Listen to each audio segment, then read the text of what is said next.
qui vous salue et vous félicite en même temps, vous remercie de l'encadrement, l'accompagnement que vous avez avec sa sœur Ndiaye Ngom. Et en même temps également, notre sœur, notre collègue Koumba Dem vous salue, vous présente toutes ses félicitations. Ceci dit, Monsieur le ministre,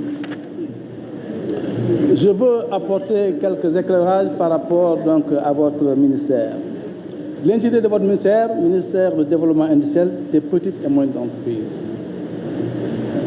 Suivant l'intitulé, cela dévoile de la volonté politique qui sous-tend vraiment le caractère important et de développement de votre ministère. L'arrimer seulement à un seul programme, en dehors du programme de gestion, de programme de compétitivité de l'industrie, je pense que c'est assez réducteur, d'autant plus que le concept compétitivité est transversal et peut être également trouvé dans d'autres secteurs, comme l'a dit quelqu'un. Je pense que votre ministère gagnerait à davantage étoffer son programme, ses programmes, je dirais. Vous avez le développement industriel, vous avez les petites et moyennes industries. Entre les deux, il y a également l'industrie qui existe. Et je sais que vous avez des structures d'encadrement qui sont citées, l'ITA, l'APROSI, ASPIC, ANC, qui sont suffisamment dotées et expérimentées pour vous accompagner. Mais vous n'avez pas suffisamment éclaté pour faire prendre la mesure de votre dimension, pour capter l'ensemble des compétences qui sont les vôtres. Je vous parlerai par exemple de l'encadrement de ces industries qui sont dégradantes ou qui sont assez, disons, pas vieilles, mais qui datent de longtemps. Ou des industries également qui apportent beaucoup au Sénégal en tant que champion. Comment les accompagner? Comment faire en sorte que ces industries puissent nous apporter également des bénéfices en part davantage comparés? Et les normes. Tout ce qui veut s'installer au Sénégal, comment ils vont gérer? Donc ça aussi, c'est à dire, il y a des normes sociales, il y a des normes techniques, il y a des normes environnementales. Votre ministère également gère les petites et les moyennes entreprises. Comment les encadrer? Rien que dans le PAP 2A, le ministère de l'économie et de la coopération a développé des fonds.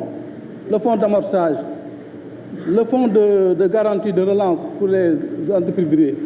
C'est des fonds que vous pouvez bénéficier, mais également qui peuvent être intégrés à votre ministère, parce qu'il y a 14 000 milliards qui sont destinés à des projets industriels, économiques plutôt.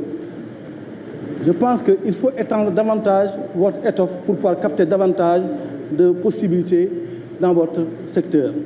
L'environnement incitatif pour les entreprises ou les initiatives qui sont prises par les uns et les autres. Le Doing Best en est un, mais le Doing Best il est ailleurs, mais c'est vous qui pouvez valoriser cela.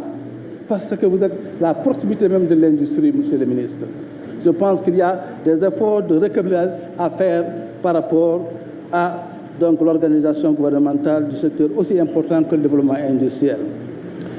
Je voudrais dire également sur le plan sociologique, ou sur les problèmes sociologiques qui se passent avec Tiford, avec à Diogo.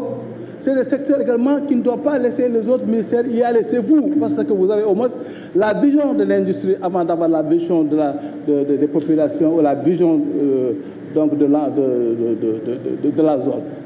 Donc vous pouvez être à même de pouvoir voir ce que vous voulez, essayer de régler les problèmes à ce niveau. Monsieur le ministre, vous avez assez de matière, mais on ne vous restitue pas la matière. Mais je pense qu'il faut l'étoffer davantage, le tirer pour capter davantage de possibilités et de compétences. En cela, l'Assemblée nationale vous accompagnera et vous donnera également les possibilités de faire. Nous sommes à votre disposition, monsieur le ministre. Ceci dit, je vous félicite et vous encourage, et c'est qu'avec de la matière de telle que législative, réglementaire, fonds et financiers, vous pouvez davantage capter, d'autant plus que vous êtes en train de faire de bon travail. Je vous remercie, monsieur le ministre. Je vous remercie, chers collègues. La parole